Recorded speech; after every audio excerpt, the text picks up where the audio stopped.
오늘은 하나님의 의도로 인류 창조를 보겠습니다.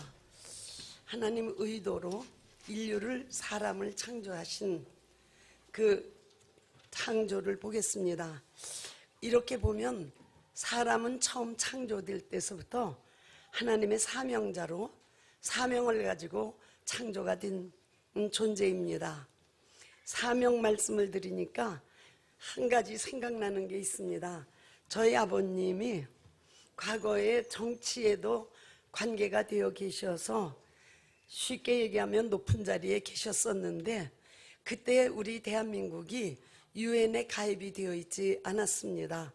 그래서 유엔에 가입하기 위하여서 각 나라에 표를 얻어야 되는 입장이어서 대사로서 나가셔서 대사의 역할 중에 각 나라로 다니면서 유엔 표에 찬성을 하도록 하는 역할을 맡으셨는데 무리를 하시고 물을 섞어 잡수셔서 풍토병이 걸리셔가지고 굉장히 몸이 약해지셨습니다. 그래서 대통령이 한국으로 들어와야 되겠다 하고 일을 중단하고 들어오시라고 했습니다. 그래서 영국 비행기를, 특별 비행기를 띄워서 들어오시는데 대사시지 않습니까? 그렇게 몸이 아파서 정말 위독한 상태에서도 정장을 입으시고 나비 넥타이까지 하시고 정장도 그냥 정장이 아니라 예복 정장이 그렇게 입으시고 비행기를 타셨어요. 몸이 아프신 분이 대사로서의 사명을 끝까지 지키기 위해서였던 것입니다. 그 비행기가 한국으로 돌아오던 중 자카르타의 상공에서 우리 아버님은 세상을 떠나셨습니다. 국가에서는 순국을 하셨다고 표창을 해드렸지만 하여튼 우리 아버님을 그때 뵙고 느낀 것은 그렇게 정장을 다 하시고 세상을 떠나는 마지막 순간에 얼마나 힘이 드셨을까. 편안한 옷을 입어도 견디기 어려운데 대사의 사명을 끝까지 하신 것입니다. 그래서 사실은 각국에 칭찬을 많이 듣게 되었다고 얘기를 들었습니다. 오늘 우리 인간이 하나님의 사명자로 하나님께서 우리를 창조하셨다는 것을 성경 말씀을 통해서 보려고 합니다. 창세기 1장 26절은 우리 많이들 알고 계십니다. 창세기 1장 26절에 하나님이 말씀하셨습니다. 우리의 형상을 따라 우리의 모양대로 우리가 사람을 만들고, 하나님이 말씀하시기를 우리의 형상을 따라 우리의 모양대로 우리가 사람을 만들자 라고 말씀하신 것입니다. 그러므로 이 말씀을 통해서 우리가 곧 알 수 있는 것은 사람이라고 하는 존재는 하나님이 만드신 피조물인 것이 분명합니다. 하나님이 만드신 하나님의 피조물인 것입니다. 그런데 하나님이 만드신 하나님의 피조물인 우리 인간이라고 하는 존재는 그냥 적당히 만드신 것이 아니고 하나님의 형상을 따라서 만든 하나님의 모양인 것입니다. 다시 말하면 하나님께서 만드신 사람이라고 하는 존재는 하나님의 모양입니다. 하나님의 모양입니다. 많은 복음을 전하는 사람들이 사람을 하나님의 형상이라고 말합니다. 그러나 실제로는 하나님의 형상이라고 말하기보다는 하나님의 모양으로 만들어진 것입니다.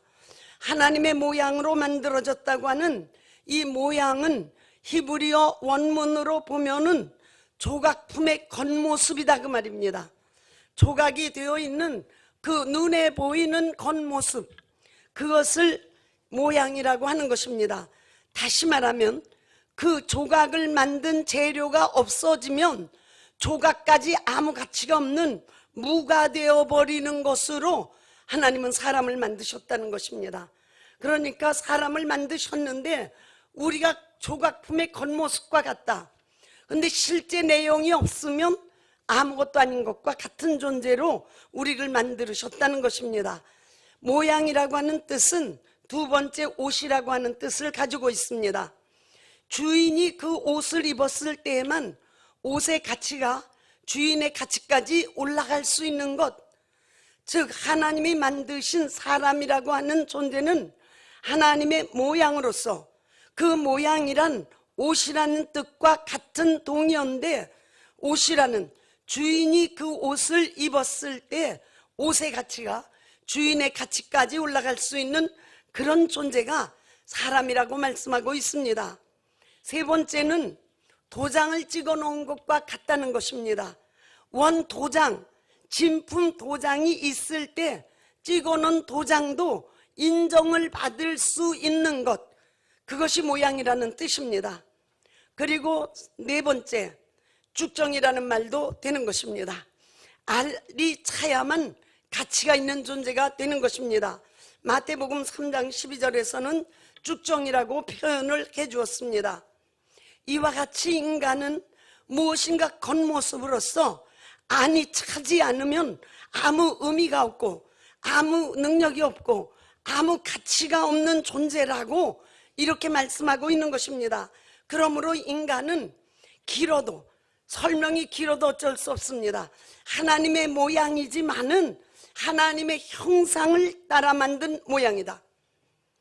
우리가 인간이 누구인가, 하나님이 창조하신 인간이 누구인가 멋있게 재미있게 얘기할 수도 있지만은 우리 하나님 의도로 본다면 하나님의 모양이지만은 하나님의 형상을 따라 만든 모양이다. 그러니까 모양을 알기도 전에 형상부터 알아야 될 수 있는 되는 존재다 그 말입니다. 그 형상을 따라 만들었으니까 그러면 하나님의 형상이 무엇인가, 또는 하나님의 형상이 누구인가를 알아야 모양이 의미가 있는 것이고 내가 무엇인지 알 수 있는 것이고 내가 어떻게 사는지 왜 사는지 알 수 있는 것이다 그 말입니다. 그런데 형상이라는 단어를 그대로 문자적으로 해석하면 exactly same, 똑같은 것이다 라는 뜻이 있습니다. 즉 다시 말하면 조각가가 큰 바위 조각에다 한 부분에 조각을 했습니다. 그때 그 바위를 가지고 형상이라고 하는 것이고 조각의 모습을 모양이라고 하는 것입니다.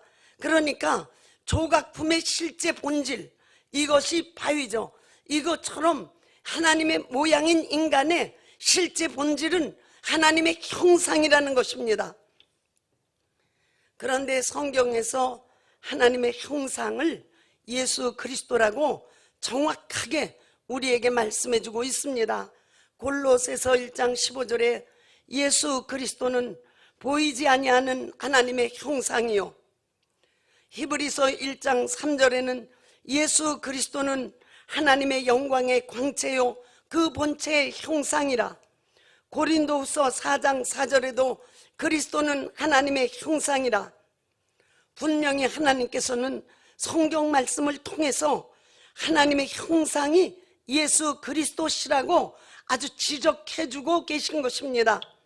그러므로 사람이라고 하는 존재는 예수 그리스도를 따라 만든 그 모양입니다.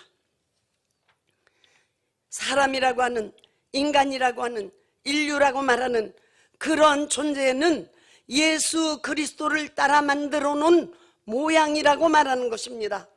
자, 그러니까 인간은 창조될 때서부터 재밌고 잘 먹고 잘 사는 것을 목적으로 창조된 것이 아니고 인간은 사명을 가지고 창조되었습니다. 바로 자기 자신의 형상을 만나야 하는 사명을 가진 것이 인간의 사명인 것입니다. 모양으로 창조되었기 때문에 형상을 반드시 만나야만 한다는 이러한 책임을 가지고 사명을 가지고 인간이 태어났기 때문에 인류 역사는 바로 이 사명을 이루시는 하나님의 뜻을 따라 그 길을 걸어오는 것입니다. 신약에서도 조금 어려운가요? 안 그렇습니까? 사실은 이렇게 성경을 보시면 참 성경이 재밌어져요. 그리고 참 성경이 너무 능력 있는 그 하나님의 말씀, 우리가 소리를 크게 질러서 능력 있는 게 아니고 목소리가 자처럼 쉬어서 능력 있는 게 아니고 정말 그 말씀이 내 안에서 능력이 돼서 나타나는 아주 놀라운 역사를 경험하게 되는 것입니다. 신약에서도 로마서 5장 14절에서 아담이라고 하는, 아담은 인류, 인간이란 말입니다. 아담은 오실자, 오실자가 계신데 그 오실자의 표상이라고 그랬습니다. 그러니까 아담, 인류라고 하는 것은 오실자, 예수 그리스도, 예수 그리스도의 표상, 표상이라고 하는 것은 모형 또는 겉껍데기라는 말입니다. 신약에서도 인간이라고 하는 존재는 오실자 예수 그리스도의 모형이요, 예수 그리스도의 겉껍데기라고 말한 것입니다. 그러므로 하나님의 의도에서 본 인간이라고 하는 것은 사명을 가진 존재가 된 것입니다. 예수 그리스도와 연합해야만 하는, 예수 그리스도와 하나가 되어야 하는 그러한 사명을 가지고 인간은 이 피조 세계의 삶을 살기 시작하는 것입니다. 그러므로 창조된 인간에게는 반드시 예수님이 오셔야만 하는 것입니다. 인간이 죄를 지었기 때문에만 예수님이 오시는 것이 아니라 우리가 창조될 때에 우리 인간은 예수님을 만나야만 한다는 사명을 가지고 창조된 것입니다. 그래서 인간은 예수를 결국은 만나야 하기 때문에, 예수님은 인간에게 오셔야 하기 때문에 인간은 예수를 이 땅에 오시는 길의 사명을 감당하기 시작하게 된 것입니다. 하나님이 창조하신 인간은 예수님을 만나야 하는 존재입니다. 이것이 하나님의 간절한 꿈이었습니다. 인간을 창조하시면서 가지고 계신 하나님의 간절한 꿈은 하나님이 창조하신 이 인간과 예수 그리스도가 하나로 연합되기를 원하신 것입니다. 그러므로 창세기 1장 26절에 이미 예수 그리스도께서는 인류에게 오실 것이 예언되어 있는 것과 같습니다. 따라서 예수님께서 피조물계에 오시는 구체적이고도 확정적인 사건이 일어나게 된 것이요, 그것이 바로 선악과의 사건인 것입니다. 예수님께서 피조물계에 사람에게로 오시는, 반드시 오셔야만 하는 사건이 선악과의 사건이다, 그 말입니다. 선과 악을 알게 하는 나무의 실과를 먹지 말아라 명령하셨습니다. 하나님의 명령은 생명이라고 예수님이 요한복음 12장 50절에 말씀했습니다. 선과 악을 알게 하는 나무의 실과를 먹지 말아라. 먹는 날에는 정령 죽으리라. 먹는 날에는 히브리어로면 죽고 또 죽으리라 라고 되어 있습니다. 그래서 한국 성경은 정령 죽으리라 또는 반드시 죽으리라 이렇게 번역을 해놓았습니다. 히브리어 문법으로 보면은 미완료라고 하는 문법을 썼습니다. 미완료라고 하는 것은 죽고 또 죽고 죽고 또 죽고 죽음이 계속된다는 말입니다. 죽음이 시작되면서 그 한 번으로 첫사람 아담에게서 끝나는 것이 아니고 죽음은 계속되고 계속되고 계속되고 계속되리라 라고 말씀한 것입니다. 선과 악을 알게 하는 나무의 실과를 만일에 내가 따 먹으면 안 된다, 먹지 말아라. 만일에 내가 먹는 날에는 정령 죽음이 계속되고 죽음이 계속되고 죽음이 계속되리라. 그런데 아담과 해와는 이 나무의 실과를 따먹었습니다. 불순종하고 이것을 따먹음으로써 바로 인류에게 시작된 것이 있습니다. 그것은 바로 그 나무의 이름 그대로 선과 악을 경험하게 하는 나무의 실과입니다. 그러므로 그 실과를 먹자 이제 인류는 선을 경험할 수밖에 없게 되었습니다. 인류에게는 선을 경험하도록 길이 열려버리고 만 것입니다. 그런데 성경에서 이 선이라고 하는 독특한 단어는 삼위일체 하나님이 선하시다고 말씀하고 있습니다. 그리고 용서가 선한 것이고 은혜가 선한 것이고 생명이 선한 것이라고 말씀하고 있습니다. 그러므로 선과 악을 알게 하는 나무의 실과를 따먹음으로써 하나님의 명령을 불순종한 첫사람 아담부터 인류는 계속해서 선을 경험하게 된 것입니다. 예수님을 경험할 수밖에 없게 된 것입니다.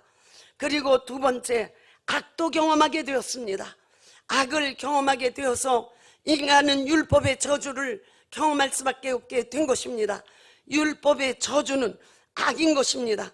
그 다음에 인간은 마귀를 경험할 수밖에 없게 되었습니다. 하나님을 대적하고 인간과 하나님 사이를 가른 마귀를 인간은 경험할 수밖에 없게 된 것이요, 그리고 그 쫄짝 귀신들이 인간에게 다가와서 인간은 귀신들을 경험할 수밖에 없는 존재가 되었는 것입니다.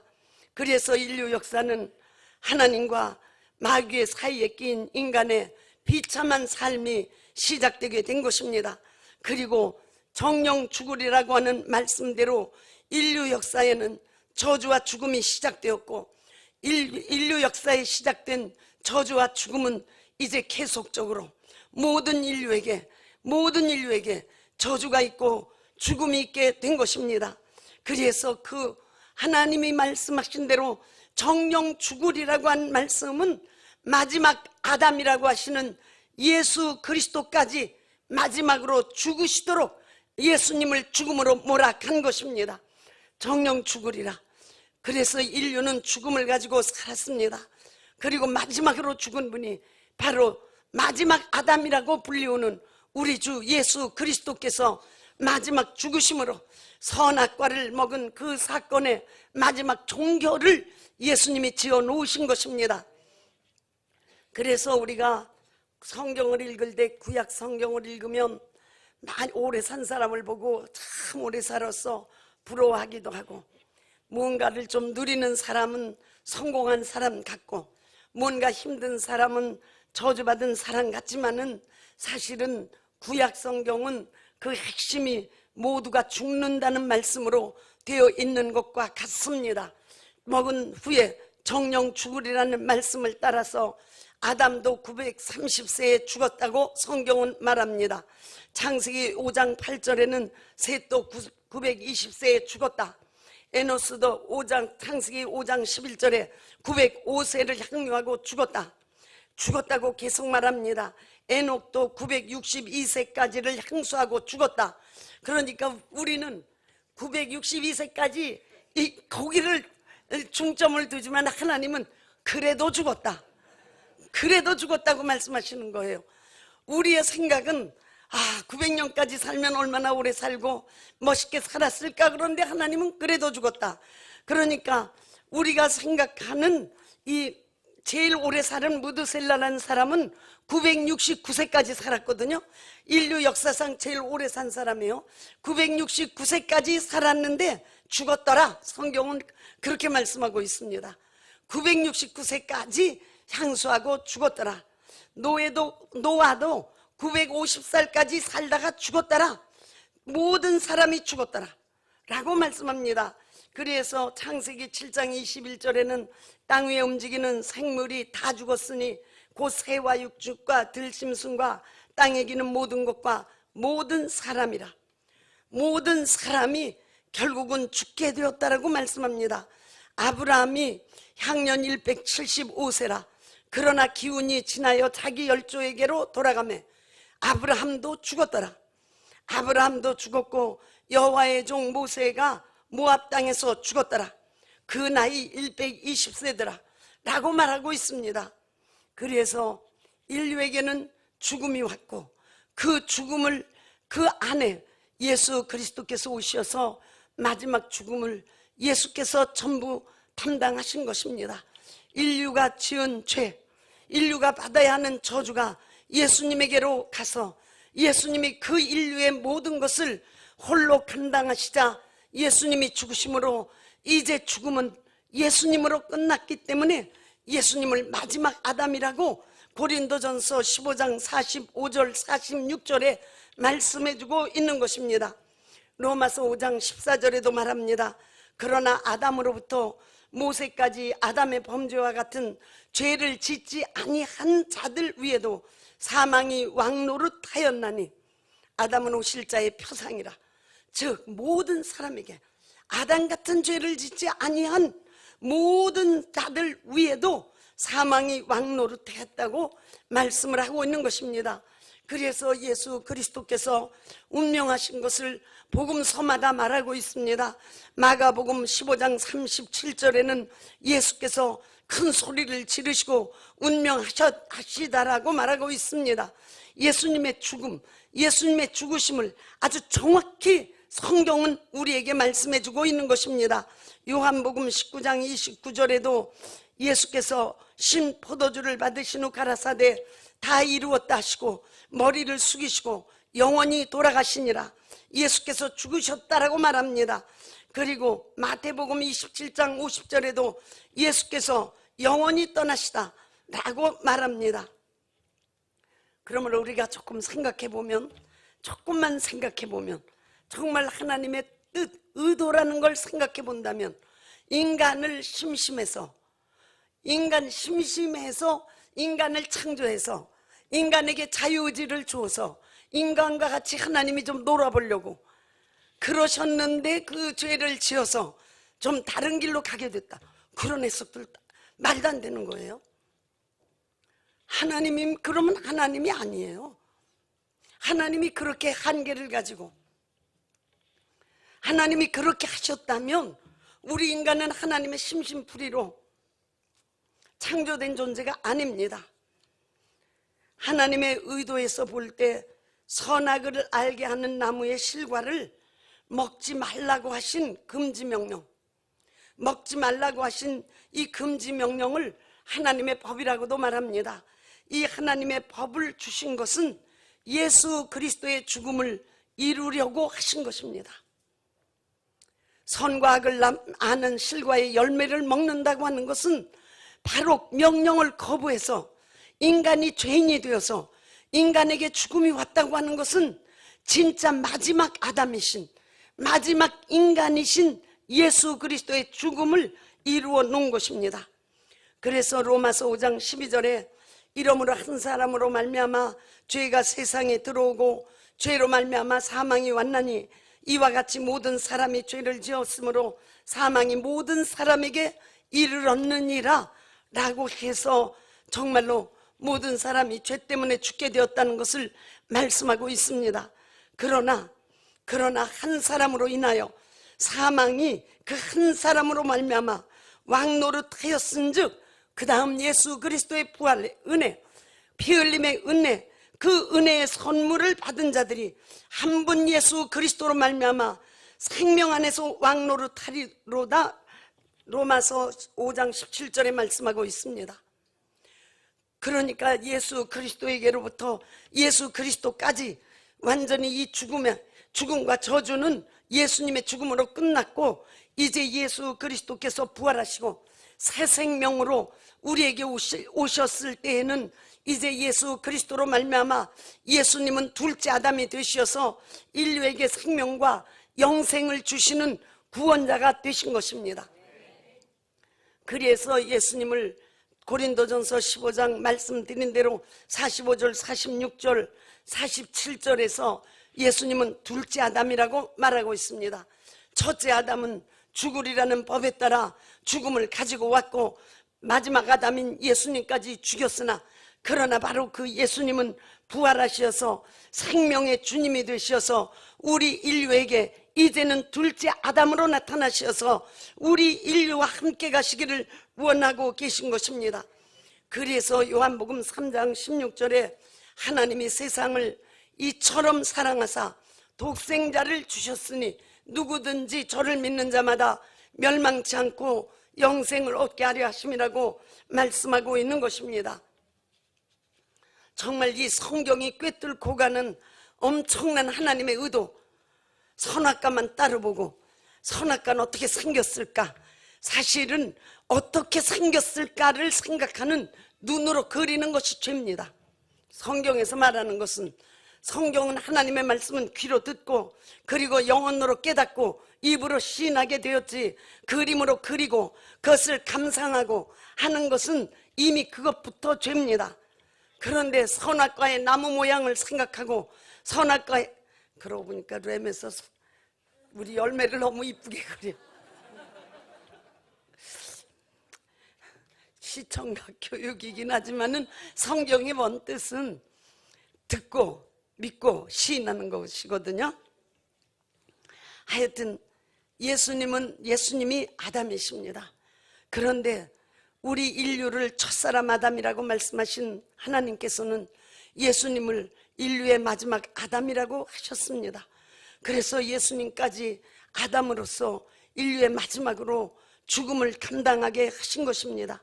그리고는 하나님께서는 예수님을 우리에게 둘째 아담이라고 말씀했습니다. 둘째 아담은 인류를 구원하시는 분이요 생명을 완전히 성취하시는 분이라고 말씀을 해주고 계신 것입니다. 하나님께서 죄 지은 인간에게 그러나 독생자를 내어주실 때 저는 오늘 꼭 전하고 싶은 말씀이 그것이었습니다. 하나님의 아픔이 있었다는 것.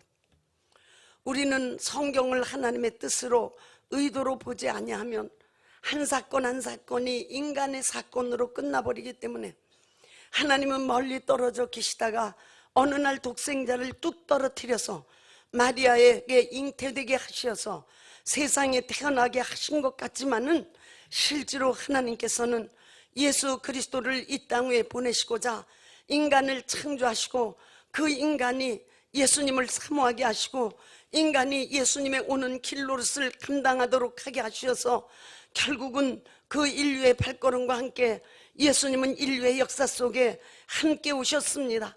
우리가 구약 성경을 읽으면 예수님에 대한 예언이 성경 곳곳에 계속 나오고 있습니다. 그렇게 해서 예수님이 이 땅에 이제 자신의 모습을 드러내신 것입니다. 아담으로서의 모습을, 사람으로서의 모습을 드러내 주신 것입니다. 그리고 그가 아담으로 오셨기 때문에, 사람으로 오셨기 때문에 그는 죄를 감당하시자 피 흘리실 수 있었던 것입니다. 피를 가지신 분으로, 육체를 가지신 분으로 오셨기 때문입니다. 그런데 그것이 우리에게 감사가 되지만은 실제로 하나님께서 죄인인 인간, 이 인간에게 하나님의 독생자를 내어주실 때 하나님의 아픔이 얼마나 크셨는가, 우리가 그것을 깨닫는 것 오늘날 우리의 사명입니다. 하나님만이 품에 가지고 계신, 하나님만이 함께 하시고 서로 사랑하시던 예수, 그 예수를 인간을 살리시려고 마지막 아담으로 이 세상에 내어주신 것입니다. 죄 지은 인류의 저주, 죄, 죽음을 예수에게 옮기시고 선악과의 사건에서 인류의 불순종을, 인류의 죽음을 예수님께서 담당하시도록 하나님께서 하신 것입니다. 이제 그리고 부활하신 예수님은 둘째 아담이십니다.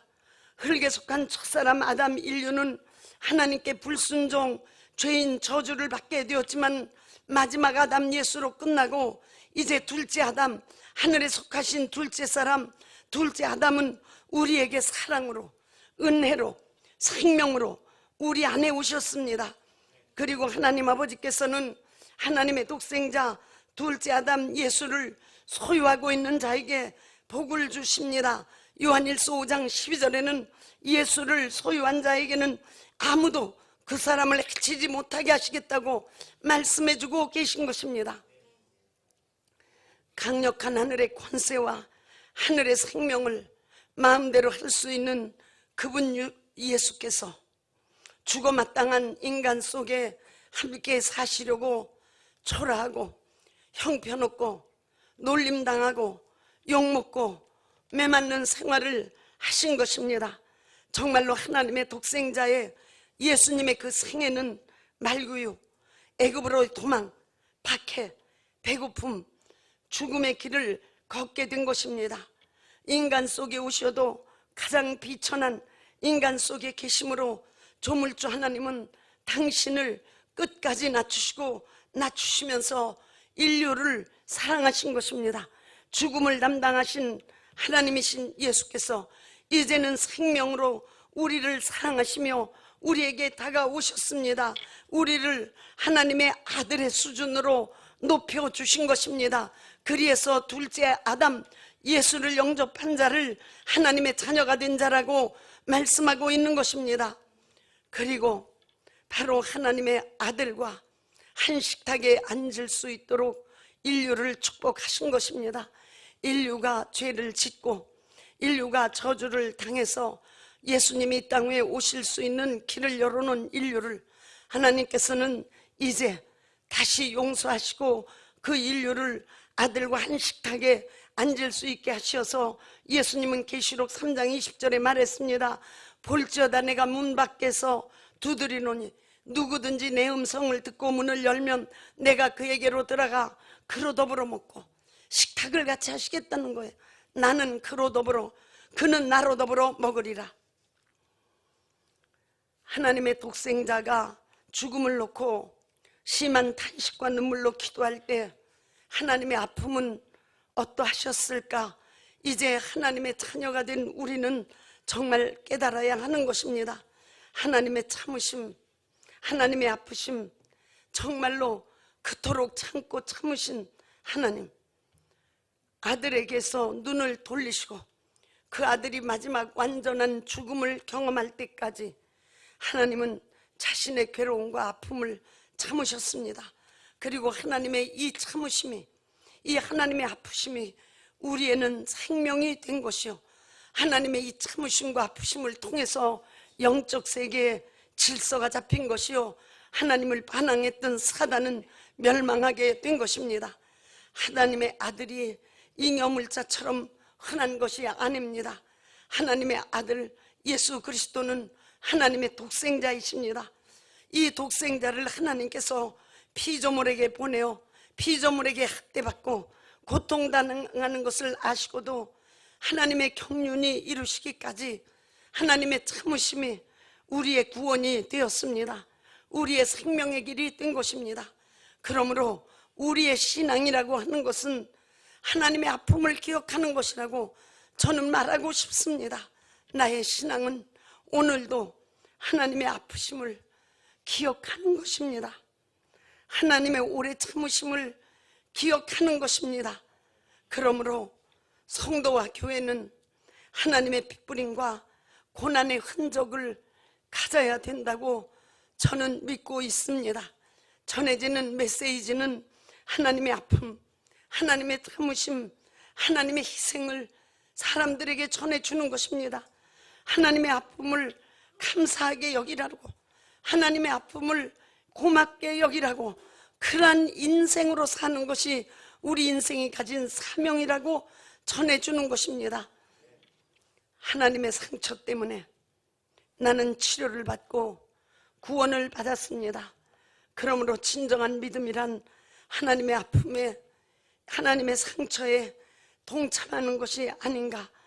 진정한 행복이란 하나님의 사랑을 받는 것이고, 진정한 능력이란 하나님의 자녀된 우리가 자녀로서 끝나지 아니하고 예수 그리스도의 종으로서 사명자가 되어서 예수님이 짊어지셨던, 예수님이 완성시켜 놓으셨 그 일을 우리는 또 다른 사람에게 전하고 알리고 외치는 사명자가 되는 것이 아닌가. 진정한 우리 인간의 최대의 재산은 하나님의 독생자와 함께 하나님의 고난의 뜻에 함께 참여하는 것입니다. 히브리서 11장 25절에 26절에 말씀하고 있습니다. 정말로 우리는 하나님의 자녀입니다. 그러나 또한 우리는 하나님의 자녀이기 때문에 또한 사명자가 되어야 하는 것입니다. 사도 바울은 로마서 1장 1절에 예수 그리스도의 종된 나 사도 바울이라고 말했습니다. 이와 같이 하나님의 자녀된 자는 이제 정말로 예수 그리스도의 종까지 되어야 되는 것입니다. 그래서 종이라고 하는 것은 주인이 될 수 없는 자를 말합니다. 종이라고 하는 것은 스스로 살 수 없는 자를 말합니다. 종이라고 하는 것은 꼭두각시라는 뜻을 가지고 있습니다. 그러므로 예수 이름을 높이라고 하시면 어떤 핍박이 있어도 우리가 사명자가 되어서 예수 그리스도의 종이 되어서 예수 이름을 높이는 것입니다. 부르고 높이고 전하는 이 사명을 끝까지 감당하며 가야 되는 것입니다. 우리는 이 땅 위에서 랄랄랄라 룰루룰루 적당히 살려고 하나님이 보내신 것 아닙니다. 처음서부터 창조 때서부터 인간에게 사명을 맡기신 하나님은 오늘도 우리가 하나님의 의도를 알고 하나님의 사랑을 알고 하나님의 사랑 안에서 사명을 깨닫고 그 사명을 고난으로 다가와도 영광으로 알고 영원히 행복한 자로 살기를 원하시는 것입니다. 정말로 예수 그리스도의 종까지 가는 것, 예수님이 종의 본을 보이셨습니다. 예수님을 성경에서는 하나님의 거룩한 종이라고 말합니다. 그리고 예수님을 종된 자라고 말합니다. 하나님의 뜻만 따라서 사셨던 것입니다. 예수님 자신도 하나님이심에도 불구하고 그분에게 오는 모든 것을 하나님이 뜨실 때 그대로 받아들였습니다. 그래서 그대로 받아들여서 인류를 구원하시고 그 뜻을 그대로 받아들이셔서 사단을 멸하시고 정사 잡은 자, 권세 잡은 자를 무장 해제시키시고 귀신들을 전부 물러가게 하신 예수님, 그 예수님께서 오늘 우리를 사명자로 알고 우리에게 영혼을 맡기셨습니다. 이웃을 사랑하라고, 나도 영혼을 사랑하라고 영혼을 맡기셨습니다. 그리고 나도 끝까지 마귀를 대적하며 귀신을 쫓아내며 살라고 우리에게 승리를, 하나님의 승리를 우리에게 맡기셨습니다. 그리고 예수 이름의 영광 돌리라고 하시는 하나님의 마지막 귀한 사명을 우리에게 맡기신 것입니다. 그러므로 우리는 이 사명을 감당하는 나는 예수 그리스도의 종, 예수 그리스도의 종으로 끝까지 사는 것입니다. 끝까지 살고 그리고 마지막 하나님의 나라에 하나님과 더불어 영원히 사는 축복을 받게 되는 것입니다. 우리는 사명자, 나는 자녀이며 나는 예수 그리스도의 종입니다. 나는 종이기 때문에 내 의지대로 살지 아니하고 예수 그리스도의 의지대로 살겠습니다. 예수 이름을 높이겠습니다. 예수 이름을 전하겠습니다. 영혼을 사랑하겠습니다. 한 영혼이라도 더 찾으시는 하나님의 뜻을 따라서 영혼을 예수 그리스도에게로 인도해 오겠습니다. 결심해야 되는 것입니다. 이사야서 53장을 한번 같이 보려고 합니다. 하나님의 의도 속에서 예수님이 어떤 일생을 걸어오셨는가. 이사야서는 구약이죠. 그러니까 구약의 예수님에 대한 예언이, 더 나아가서 예수님 자신이 인류 역사 속에 들어와 계신 것입니다. 마치 지하철이 땅속으로 갈 때는 안 보이죠. 그렇지만 땅속에도 가고 있는 거죠. 그렇죠? 지하철이 땅속에서 가고 있다가 땅 위로 올라오면 보이죠.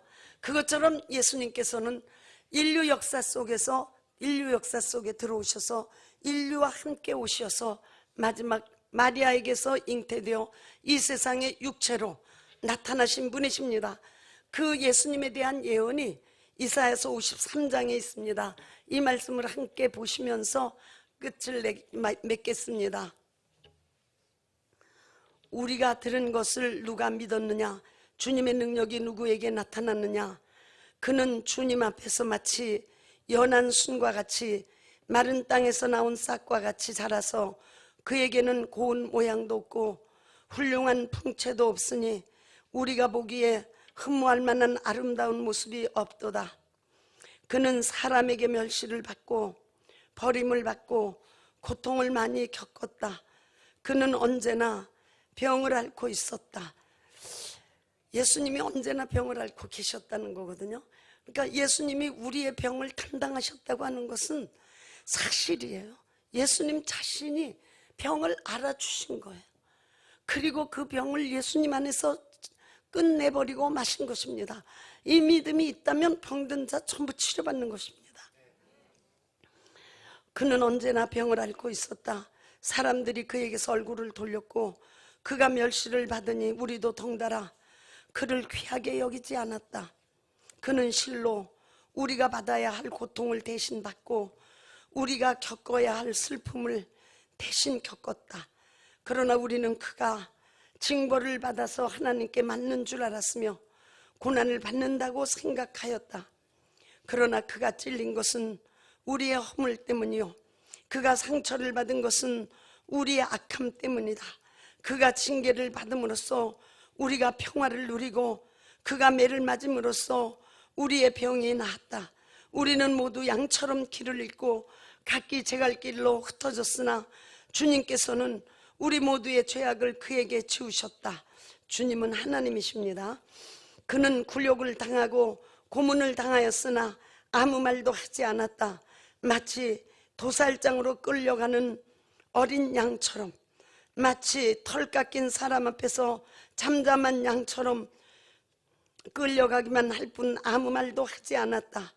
그가 체포되어 유죄 판결을 받았지만 그 세대 사람들 가운데서 어느 누가 그가 사람 사는 땅에서 격리된 것을 보고서 그것이 바로 형벌을 받아야 할 내 백성의 허물 때문이라고 생각하였느냐? 그는 폭력을 휘두르지 않았고 거짓말도 하지 않았지만 사람들은 그에게 악한 사람과 함께 묻힐 무덤을 주었고 죽어서 부자와 함께 들어가게 하였다. 주님께서 그를 상하게 하고자 하셨다. 주님께서 그를 병들게 하셨다. 주님은 하나님을 말씀합니다. 이 번역이, 그가 그의 영혼을 속건제물로 여기면 그는 자손을 볼 것이며 오래오래 살 것이다. 주님께서 세우신 뜻을 그가 이루어 드릴 것이다. 고난을 당하고 난 뒤에 그는 생명의 빛을 보고 만족할 것이다. 나의 의로운 종이 자기의 지식으로 많은 사람을 의롭게 할 것이다. 그는 다른 사람들이 받아야 할 형벌을 자기가 짊어질 것이다. 그러므로 나는 그가 존귀한 자들과 함께 자기 목을 차지하게 하며 강한 자들과 함께 전리품을 나누게 하겠다. 그는 죽는 데까지 자기 영혼을 서슴없이 내맡기고 남들이 죄인처럼 여기는 것도 마다하지 않았다. 그는 많은 사람의 죄를 대신 짊어졌고 죄 지은 사람들을 살리려고 중재에 나섰던 것이다. 예수님이 겪으신 고난입니다. 이 말씀을 통해서 우리가 사명자라면 우리는 감사할 것밖에 없습니다. 우리에게 고난의 흔적이 다가와도, 우리에게 손가락질이 다가와도, 채찍질이 있어도 우리는 하나님 앞에 예수 그리스도 때문에 감사하며 사는 사명자가 되었습니다. 하나님께 감사하시기를 바랍니다. 감사하심으로써 우리 주 예수 그리스도를 내 안에 모신 사명자의 삶을 사는 것, 이것이 믿음의 삶입니다. 기도하시겠습니다. 우리를 사명자로 창조하신 하나님, 나는 이제 예수로 말미암아 자녀가 되었으니 나는 예수 그리스도의 종으로 살겠습니다. 종으로 살겠는 내용을 생각나신 대로 말씀하시고 정말 감사하십시오. 진실된 감사를 드리십시오. 고난은 예수님이 전부 당하셨습니다. 예수님이 전부 짊어지셨습니다. 이제 우리는 감사하면서 이웃에게 알려야 하는 것입니다. 귀신에게 속지 말아야 하는 것입니다. 감사하시기를 바랍니다. 기도하시겠습니다.